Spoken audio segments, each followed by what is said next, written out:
ભુજમાં ભાજપ કાર્યાલય કમલમમાં ધૂળેટીની ઉજવણી કરવામાં આવી। સાંસદ વિનોદભાઈ ચાવડા તેમજ ધારાસભ્ય કેશુભાઈ પટેલ સહિત ભાજપના લોકો હોળી રમ્યા। સમગ્ર દેશની અંદર જ્યારે હોળી અને ધૂળેટીના પર્વની ઉમંગ અને હર્ષ સાથે આપણે સૌ ઉજવણી કરી રહ્યા છીએ।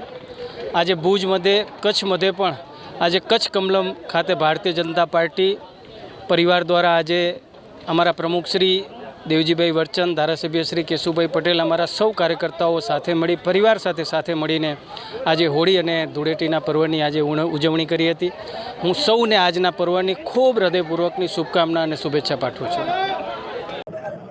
આજે ધૂળેટીના પર્વના દિવસે કચ્છ કમલમ ખાતે સૌ ભારતીય જનતા પાર્ટીના સૌ હોદ્દેદારો દેવજીભાઈ વર્તન, પ્રમુખ શ્રી સાંસદ વિનોદભાઈ ચાવડા, ધારાસભ્ય કેશુભાઈ પટેલ, સૌ હોદ્દેદારો, મહિલા મોરચાના બહેનો, કાઉન્સિલર ભાઈ બહેનો સૌ સાથે મળીને આજે અમે ધૂળેટીનો દિવસ સૌ રંગે રંગાણા છીએ અને ખૂબ જ આજે હર્ષની લાગણી અનુભવી છે કે આજે સૌ પરિવારજનોની જેમ આજે અમે સૌ હોળીના રંગે રંગાણા છીએ।